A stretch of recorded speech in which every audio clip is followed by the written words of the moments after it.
kung anong gagawin ka. Ganda nito, oh. Yan, so pwede na to. Hindi ka maluto.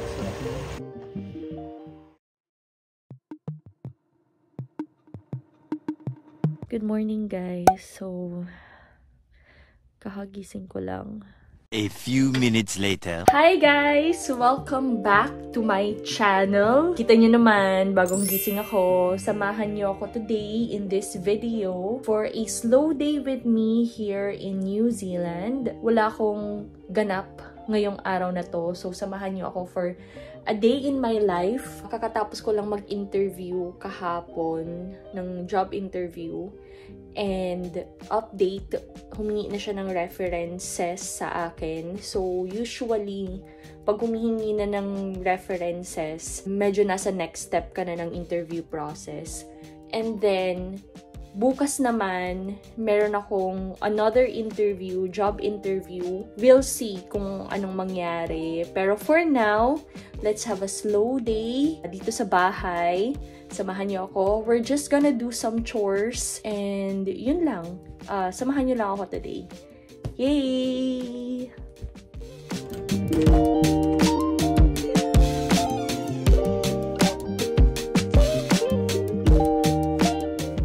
Kukunin ko lang yung basket.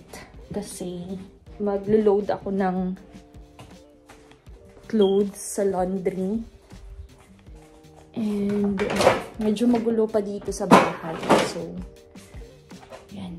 So, ito na yung basket natin. Lagyan natin siya ng damit para makapaglaba tayo. Ang mahirap lang dito sa bahay kasi nasa 3rd floor yung kwarto namin. So, kailangan kong maglakbay. Punong-puno na yung laundry basket. Ayan. So, punong-puno na siya. Kailangan ng bawasan.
Ayan, so usually, okay na ako sa toasted bread lang and then coffee in the morning kasi hindi ako masyadong kumakain pag umaga. Ewan ko, parang nasanay na ako na hindi nagbe-breakfast. So, ito na yung breakfast ko, light breakfast lang. And then, ang sunod kong kain ito is later pa ng gabi. Hindi ko nga alam ba't ako nag-gain weight, pero yun. So, later pa ng gabi. So, ngayon, ang gagawin ko lang is manonood ako ng YouTube and then magka-catch up ako ng mga emails na mga kailangan replyan.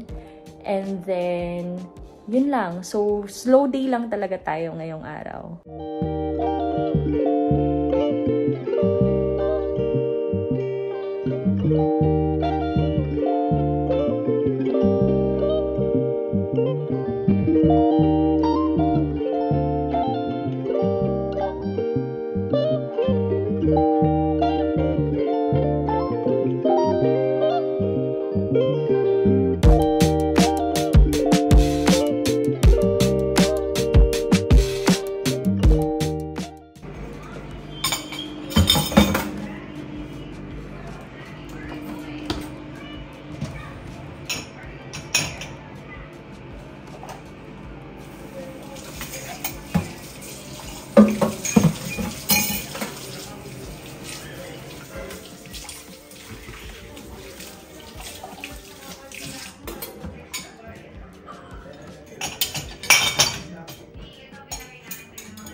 So, I can see na, tingnan nyo guys, sira na siya. I-dispose ko na lang to.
Guys, mukhang uulan. Ayan, makulimlim. Oh my God, ang problema. Paano tong mga sinampay natin? Ay, parang nag-aano na. Anong tawag dyan? Tagalog ng, ano? Sa Bicol, nagtatagiti na. So, parang kailangan kong kunin yung mga sinampay. And itong carpet na to, alam nyo ba na 2 weeks na yan nasa labas. So, hindi pa kasi namin malinisan ng maayos. So, kay Dennis yan naka-assign. Hindi niya pa malinisan ng maayos. So, parang kailangan kong kunin yung mga sinampay. Ay, nako. Hindi ko alam kung saan siya isasampay dito sa loob. Pero, we have no choice. And ito, ipapasok ko yan. Kunin ko yung mga sinampay. Yan. Tsaka, paggabi naman na, time check, it's around 3 p.m. Parang niloloko ako nitong panahon kasi parang lumalabas na naman ulit yung sun. Siguro ang gagawin ko na lang, ay hindi, umuulan na. Sige, pasok ko na lang to. Diba? Ang dali lang yung kunin. So, yun na lang yung problema ko. Parang hindi naman masayang yung pagsampay natin. Kasi halos tuyo na siya eh. So, kung napansin nyo sa boses ko, medyo parang may sipon na ako kasi pabago-bago yung weather dito sa New Zealand. I mean, sa Auckland specifically. Kapag umaga mainit, tapos paghapon biglang lalamig. So, hindi mo siya maintindihan kung ano ba yung gusto niya. Parang babae, charot. Meron pa akong nilalabhan. Nilabhan ko naman ngayon yung dish drying mat ko. So, okay na to kahit ganito lang na sampay. Kasi, halos tuyo na siya. Iwasan ko lang na mga moy kulog siya, di ba? Ngayon, nag-edit ako ng video. And sana, so far, nagugustuhan nyo naman yung mga videos na ina-upload ko. Like naman kayo and please subscribe to my channel if you haven't subscribed yet. So, yan. Guys, nakakainis. Okay, wait lang. Hindi nagbabalance yung Nakakatuwa talaga ang panahon ngayon kasi biglang uminit. Hindi ko naman pa nang gagawin ko. Paggabi naman na kasi, pero yung sunset dito sa Auckland, mga around 7 p.m. So, ilalabas ko na lang tong mga hinanger kong mga pambaba. Yan. Tapos, para mamaya, madali ko na lang silang makukuha. Pero itong iba, dito na lang siguro sila sa loob. Since madami akong time ngayon, I have time para makipaglaro sa panahon. So, gusto niyang makipaglaro sa akin ngayon? Maglalaro tayo ng hide and seek. Nag-hide and seek kami, okay? Pwede na yan. Maya-maya, ipapasok na natin to. Meron pa akong isang project na gustong gawin after some time. Ito, papakita ko sa inyo. Wait. Ayan. Yung mga halaman ko. Parang may vlog ako na pinakita ko sa inyo yung mga succulents ko. So, sa ngayon, tingnan nyo. Ang laki na ng mga succulents. Pero, may mga weeds na siya and talagang hindi na siya naalagaan ng maayos. So, siguro pag nagtuloy-tuloy yung sunny day dito sa Auckland, yan, aasikasuhin ko to. Ayan o, look. Tapos hanggang dun sa dulo, meron dun mga pots. Hindi, nakapaa kasi ako kaya hindi ako makababa. Plano kong ayusin yan, so parang gardening time naman. Next time. Ganda nito, oh. Ganda nito. Para siyang roses, 'di ba?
carrots dito. Mag-grate tayo ng carrots para sa lumpia.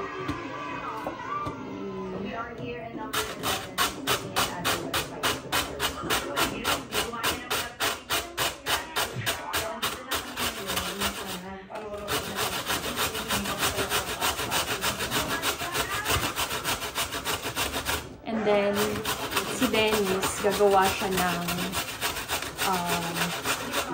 pansit.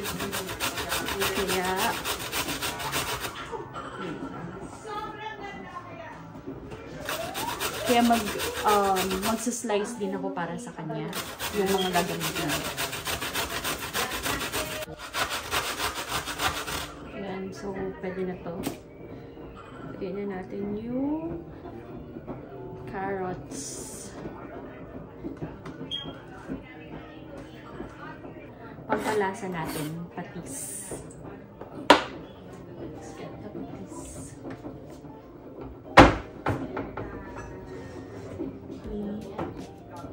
Patis and black pepper.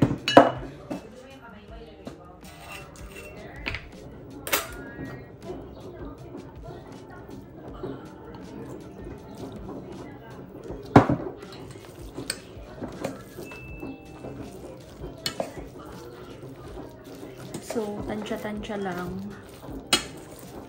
Usually, mga 2 to 3 kutsara. Pampalasa.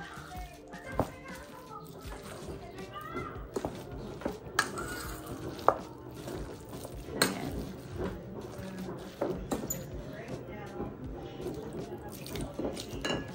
Parang naalatan ko. Pero, okay lang yun. Ayan, pwede na yan.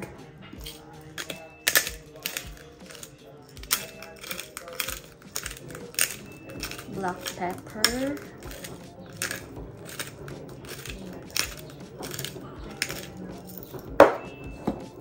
And then, okay na siya. Magmamarinate na yan. And then, mamaya magbabalot tayo.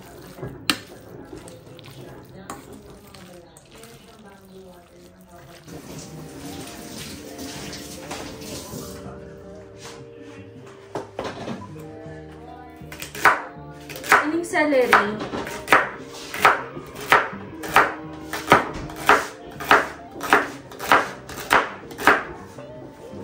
Parang lang kanigaropas career lang.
What? 13.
for 7 years. 7 years. Saan ko lalagang candle? Hindi na lang.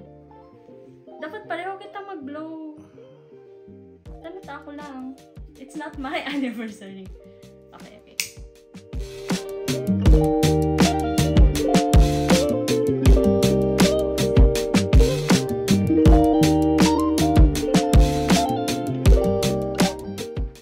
Happy 7 years to us.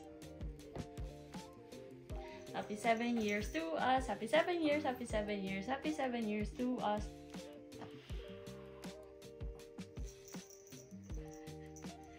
Yay! Oh my god, this is my favorite cake.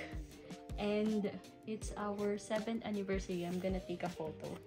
So that's it for my vlog today. See you on my next vlog. Don't forget to like, share, and subscribe. And ready na kaming matulog ngayon kasi may job interview pa bukas. See ya! Bye! Thank you for watching.